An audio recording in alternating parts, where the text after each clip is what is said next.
Nadie dice nada, pero bueno, ya se acostumbraron. Ya se acostumbraron a que la primera parte no la van a escuchar, ¿no? Bueno, espero que ahí esté saliendo bien. ¿No se traba el video, nada? ¿Se traba un poquito? Bueno, estamos para comenzar en esta mañana por lo menos yo voy a dar el último estudio de Filemón, después Juan el jueves va a dar la última parte también, y como hicimos con el de Colosenses, vamos a tomar una semana para repasar, para reafirmar algunas verdades, algunas cosas, y tener una devolución de parte de ustedes, a ver qué aprendieron, qué les gustó, qué no les gustó, qué podemos mejorar.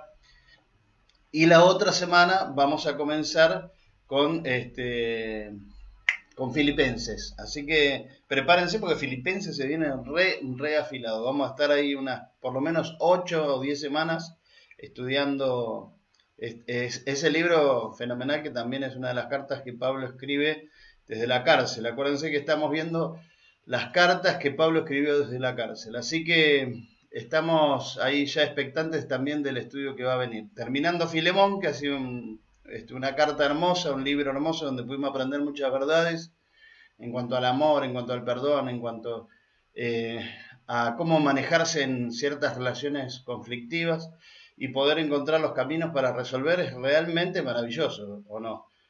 Si uno realmente quiere aprender a resolver conflictos interpersonales, ahí tiene una enseñanza y un potencial tremendo. Así que bueno, vamos directamente al estudio. Hoy vamos a estar viendo la última parte, que son los versículos que dejó Juan del 21 al 25. Y en esos poquitos versículos, y que parecería que dice tan poco, en realidad hay muchas cosas que podemos hablar, pero yo voy a hablar solamente de 3 cosas. Una sola cosa aplicada en 3 cosas, que es la confianza, la sola cosa. Y las otras 3 cosas son la obediencia, ¿sí? La obediencia, la oración y la gracia de Dios. Confianza en la obediencia, confianza en la oración y confianza en la gracia de Dios. Y realmente es algo maravilloso descubrir cómo el Señor obra a través de nuestra confianza puesta en Él, en la oración, en su gracia, en la obediencia. Entonces, bueno, vamos ahí a Filemón, el versículo, bueno, esto fue toda la introducción. Vamos al versículo 21, que dice: te he escrito confiando en tu obediencia, sabiendo que harás aún más de lo que te digo. Y acá encontramos este primer título que yo puse ahí, confianza en la obediencia. Acá encontramos 2 palabras importantes, confianza y obediencia. Yo puse ahí confianza, del griego pisteuo, que significa demostrar confianza, esperanza firme, hacia una persona o una cosa, dejar una cosa al cuidado de alguien, especialmente en quien se tiene esa confianza. Y me gusta especialmente, dejarlo ahí la pantalla, me gusta especialmente el trasfondo que nos proporciona el concepto de confianza, porque la palabra confianza, es la cualidad del que tiene total seguridad en algo o en alguien, eso es la confianza, deriva de confiar y sus componentes, es una palabra compuesta, ¿no? Con el prefijo con, que significa todo o junto, y, y se conecta con la palabra fiar, que viene de la raíz del verbo justamente fiar, que viene de fidere, de confiar.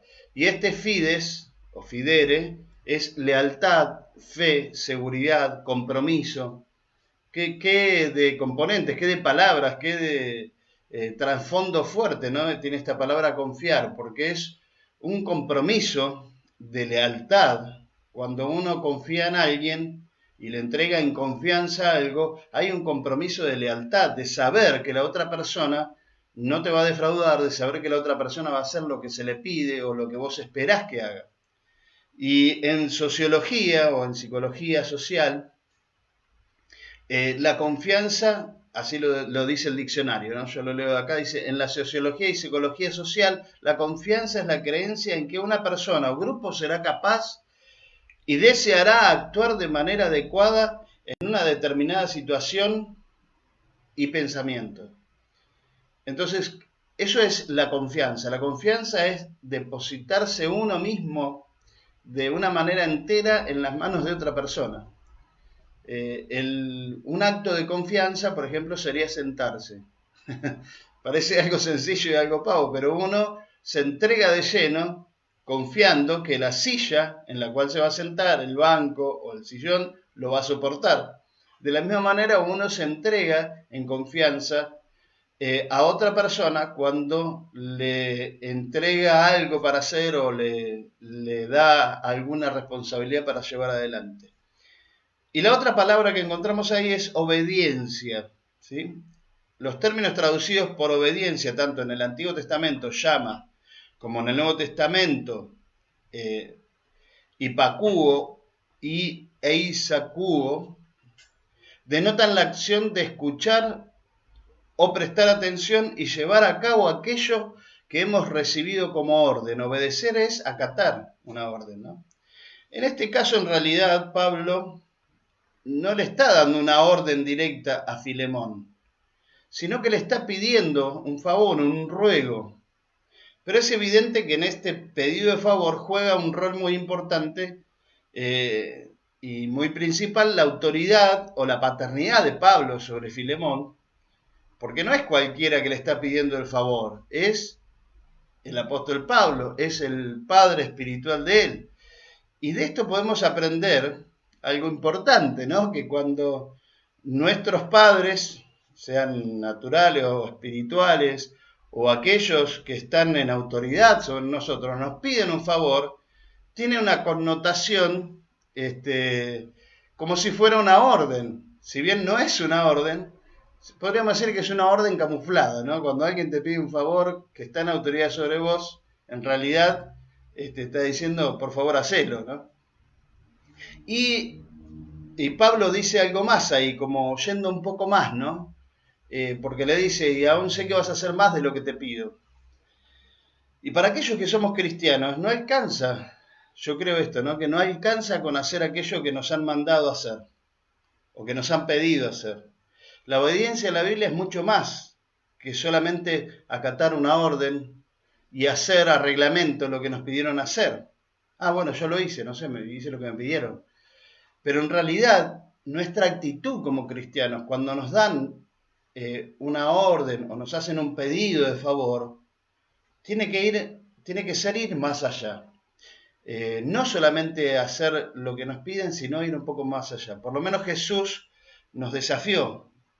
Ahí en la palabra, dice en Mateo 5:41, y cualquiera que te obligue a llevar, y fíjate lo que dice Jesús, no es aquel que te pide por favor o que te ruega, dice aquel que te obligue a llevar una carga por una milla, ve con él 2. Qué diferente a nuestra actitud de mezquindad de siempre tratar de hacer menos o tratar de hacer arreglamento para cumplir. Por eso como cristianos queremos ser sal y luz. Bueno, esta es la forma de ser sal y luz, de resaltar. ¿Cómo resaltás? Y que cuando te piden algo, vos haces el doble. ¡Wow! ¿Qué te pasa? ¿Por qué hiciste eso? Si solamente te pidieron que hicieras esto, si solamente te pidieron que fueras una milla, ¿por qué fuiste con el 2? Esa es la forma de resaltar. ¿Querés resaltar como cristiano? ¿Querés ser luz? ¿Querés ser sal? Entonces empezás a hacer más de lo que te piden, o más de lo que te mandan, o más de lo que te ordenan. Jesús nos enseña verdaderamente una lección de vida tremenda, ¿no? Y ahí una milla es 1,5 kilómetros, o sea, tenés que caminar 3 kilómetros. Y esos 3 kilómetros vos no podés ir pensando, tengo que cumplir con lo que dice el Señor, tengo que cumplir con lo que dice el Señor, soy obediente. No, porque eso sería horrible tener que hacerlo así. Uno tiene que disfrutar ese momento de decir, bueno, Señor, lo estoy haciendo por vos, estoy caminando 2 millas por vos, Señor, en adoración, en alabanza, en sacrificio para ti, Señor. Te alabo, te bendigo a esta persona que me está obligando a hacerlo, ¿no? Porque Jesús dice que te obliga a ir 1 milla, ve con el 2, porque en esa época los soldados le podían pedir los soldados romanos le podían pedir a cualquier persona y era una ley romana que los soldados le podían pedir a cualquier persona que caminaran con ellos o llevaran una carga por 1 milla. Más de eso no le podían pedir. Entonces Jesús enseña, no lo dice ahí el texto, pero es como si dijera, si un soldado romano viene y te pide y te obliga a que vayas 1 milla llevando una carga con él, vos andá con él 2 millas. ¡Wow! ¡Pah! ¿Viste? Es una piña, un cachetazo, ¿no? Porque decís, no, ¿cómo? No, es una injusticia. ¿Cómo un soldado encima? ¿Viste? Aquellos que tienen medio aversión a las autoridades, a la policía, a las fuerzas, que venga un policía, que no lo banco. Perdón, ¿no? Estoy hablando de expresiones generales de la comunidad y de la sociedad. Pero, ¿viste? Hay gente que no se banca a la policía, entonces dicen, viene un policía y te dice, tenés que ir caminando 1 milla con él y vos tenés que ir 2, no, estás loco. Pero nosotros tenemos que ser obedientes. Ahí dice la palabra que en la obediencia está la bendición, ¿no? Dice, esta clase de obediencia no es la misma obediencia del mundo.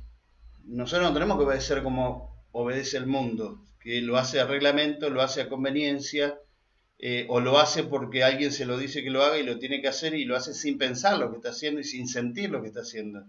Esa es una obediencia del mundo, una obediencia natural, mundana, pero nosotros cuando obedecemos tiene que ser una obediencia espiritual.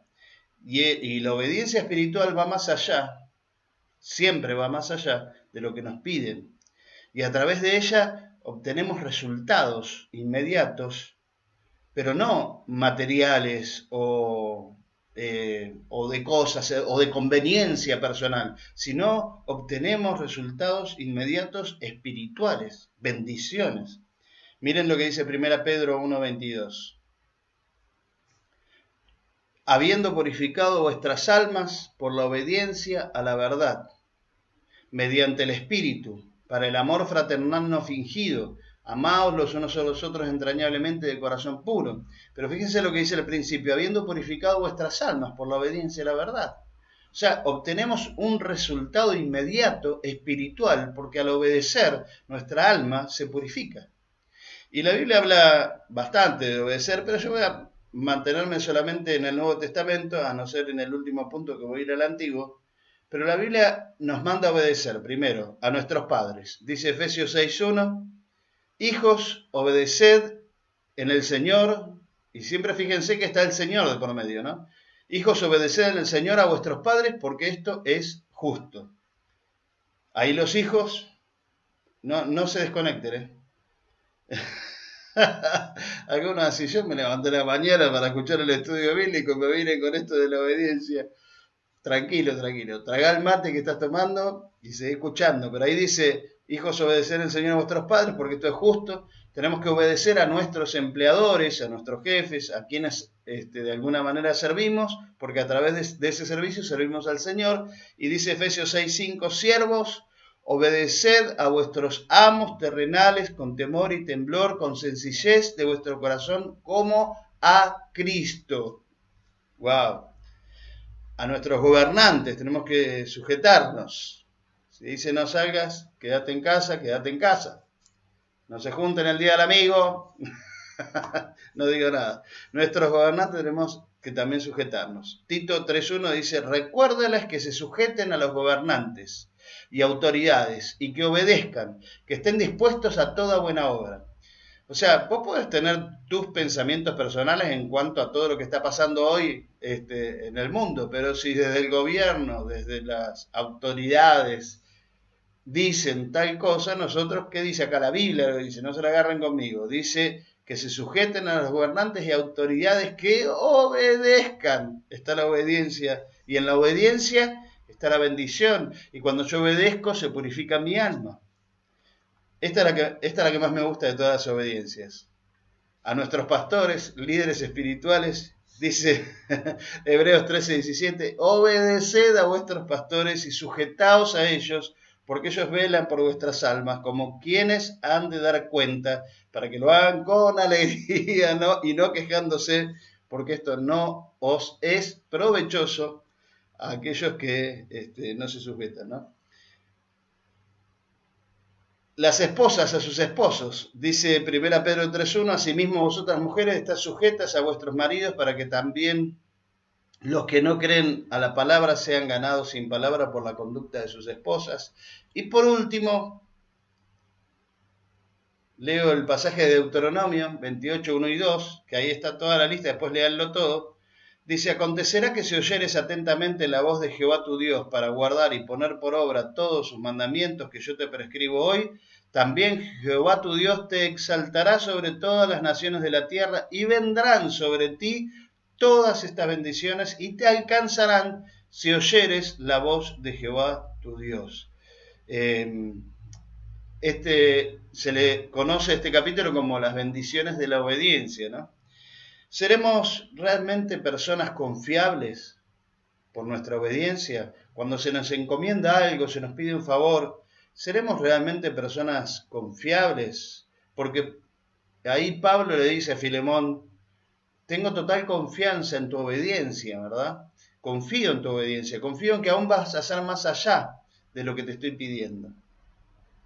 Entonces, como primer punto, sería confianza y obediencia. Confianza en la obediencia. Confianza cuando depositamos una responsabilidad en alguien, confiar que esa persona lo va a hacer y recalcarle eso, yo confío que vos lo vas a hacer. Lo segundo es la confianza en la oración. Dice Filemón 22, ahí ya despidiéndose Pablo, le dice, prepárame también alojamiento porque espero que por vuestras oraciones os seré concedido. Pablo creía y esperaba que por las oraciones de Filemón, de su familia, de sus hermanos, de la iglesia de Colosas, fuera puesto en libertad poco tiempo después de que escribió esta carta. Pablo dejó la prisión, dejó de estar preso.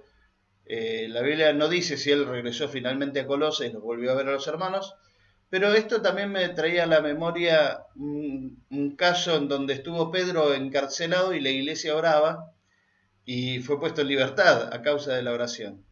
Y Pablo creo que conocía y había escuchado este testimonio seguramente, y no solo eso, sino que él en su corazón, en su alma, en su espíritu sabía que la oración es poderosa y que si la iglesia ora, Dios responde. Y qué hermosa lección para nosotros hoy en este tiempo. Mañana tenemos día de ayuno y oración y tenemos que estar intercediendo. Y qué bueno sería que confiemos en la oración que hacemos, de tal manera que Dios responda a nuestras oraciones. El apóstol Pablo creía y esperaba que por la oración de la iglesia él fuera liberado y pudiera volverlos a ver.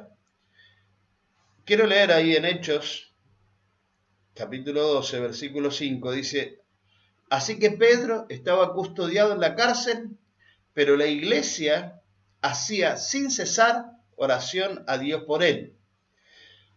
Leyendo el texto superficialmente podemos pensar que fue algo relativamente fácil. Pedro estaba encarcelado, la iglesia oró y él salió. Pero en realidad no fue tan fácil o tan sintético como lo leemos en una simple lectura de este versículo. Si vemos un poquitito el contexto, dice la palabra que lo entregaron. Yo no lo puse ahí el texto, pero si ustedes se fijan, dice que lo entregaron a 4 grupos de 4 soldados. Estaba custodiado por cuaterniones, se llamaba en esa época, o así lo denominaban los romanos. Y cada grupo de 4 soldados correspondía a las 4 vigilias de la noche. 2 de guardia, 2 dentro de la prisión y 2 a las puertas, estando cada grupo de guardia por el espacio de una vigilia, de cada vigilia de la noche. La intención era sacarlo a Pedro, después de la Pascua, o sea, pasada la fiesta de los 7 días de los panes sin levadura, para matarlo, lo iban a matar, pero estaban esperando que pasara la fiesta. ¿Por qué? Porque a los judíos les repugnaba que se juzgara o ejecutara a alguien en los días de la fiesta de los panes sin levadura o en los días de la Pascua. Y la iglesia aprovechó ese tiempo para orar. La iglesia hacía sin cesar oración, o más bien oración intensa, ferviente, urgente a Dios. Y oraban por él. Y no fue una reunión pública, porque evidentemente estaban siendo perseguidos y no podían reunirse, así que sin correr mucho riesgo se juntaron en pequeños grupos en las casas.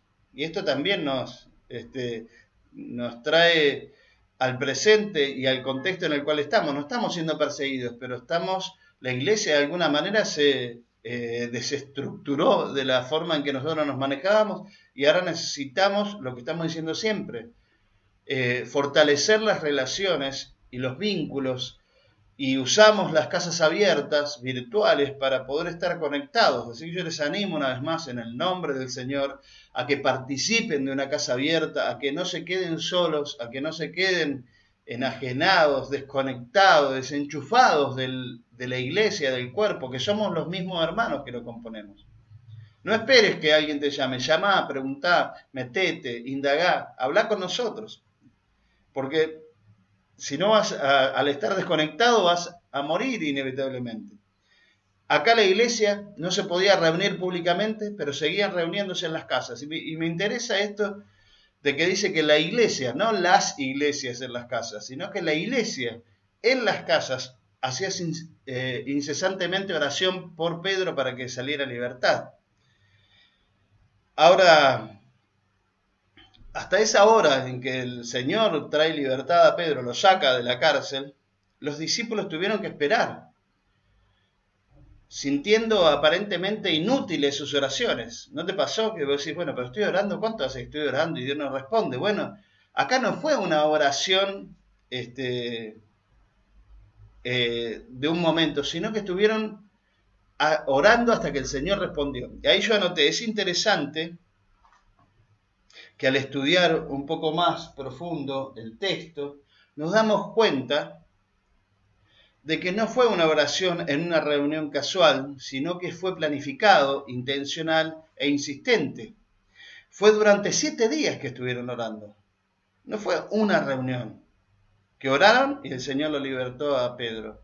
Durante 7 días se reunían en las casas a orar, en diferentes grupos, en diferentes casas, pero la iglesia orando sin cesar. Y Dios respondió. La oración realmente es poderosa para la iglesia cuando pone su confianza en ella y lo practica intencionalmente con fe. Tenemos que ser intencionales, tenemos que programar, tenemos que decidir. A mí me gusta cuando en las diferentes obras misioneras, en las casas abiertas, ponen días de ayuno, de oración, porque realmente, mi hermano, el poder está en la oración. Cuando la iglesia se pone de acuerdo y ora, Dios responde desde los cielos. Y Pablo lo sabía, por eso le dice a Filemón, espero que por sus oraciones seré concedido. Era su confianza, su esperanza y su seguridad. No era una expresión o una frase hecha, era una realidad espiritual de la fe de Pablo hacia el Señor y hacia la oración de la iglesia. Por eso está bueno que siempre compartamos nuestros motivos de oración. Para terminar, hablamos de la confianza en la obediencia, la confianza en la oración y por último, para terminar, la confianza en la gracia. Filemón 25 dice, la gracia de nuestro Señor Jesucristo sea con vuestro espíritu. Amén. Y ustedes dicen, bueno, ya está, listo, se terminó ahí. Pero yo quiero ir un poquito más profundo y preguntarnos, ¿qué es la gracia de Dios? Porque dice, ahí habla de la gracia, ¿no? Es el don de Dios, ahí yo anoté, es el don de Dios que eleva a lo sobrenatural a la persona racional, haciéndola hija suya y partícipe de su vida. Esto yo lo leí de un comentario y me gustó cómo lo expresaba, porque justamente es eso la gracia, en pocas palabras. Es sacarnos de lo racional, lo natural, lo humano, lo mundano y llevarnos a lo divino, a lo sobrenatural, a lo espiritual, sin desconectarnos del mundo. Entonces estamos en el mundo, no somos del mundo como dijo Jesús, pero vivimos de una manera sobrenatural y espiritual en este mundo terrenal y humano. Y eso es a causa de la gracia, del regalo, del don de Dios. La gracia de Dios no se refiere única y exclusivamente al perdón de Dios de todos nuestros pecados, que también es parte de la gracia, pero no es solamente eso, sino que también la gracia es la salvación completa, la redención, la transformación, la elevación de estar muertos a estar vivos, dándonos el poder de rechazar y combatir y vencer contra los deseos de la carne, contra el pecado, contra Satanás, contra el mundo. La gracia de Dios es fundamentalmente para alcanzar la salvación, y eso ya lo sabemos. Pero también la gracia de Dios es una virtud por la cual Dios nos da algo a cambio de nada. No hay nada que nosotros podamos hacer para obtener la gracia, o sea, refiriéndonos a méritos. Lo que sí hacemos es creer por la fe, pero no es que le damos algo a cambio a Dios para que Él nos dé de su gracia. La gracia de Dios nos llega por medio de la fe y de aceptar el sacrificio de Jesucristo en la cruz. Y con esa gracia viene todo. En el caso, volviendo puntualmente a lo de Filemón, la gracia de Dios en este caso, yo anoté ahí, se manifiesta en la reconciliación. ¿Qué? ¿La gracia también es para reconciliarnos? Sí. Pablo anima a Filemón para que se reconcilie con su esclavo, recibiéndolo como a un hermano y miembro de la familia de Dios, como estuvimos diciendo, ya no como un esclavo, sino como un hermano. Y eso es gracia de Dios. No es ni siquiera mérito de Filemón, no es mérito de Pablo que intercedió, no es mérito de Onésimo que cambió.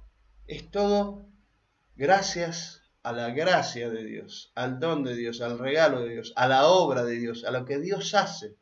Entonces, cuando Dios hace algo, nosotros tenemos que humildemente reconocer esa gracia y actuar en base a esa gracia. Y en este caso, Pablo le está diciendo a Filemón, reconciliate con tu ex esclavo y recibilo ahora como un hermano. Y justamente reconciliar significa restaurar las relaciones. Pensando en esto, en que Cristo nos reconcilió con el Padre. Y al reconciliarnos con el Padre, nos podemos reconciliar con todos los demás. Hay muchas barreras levantadas entre las gentes.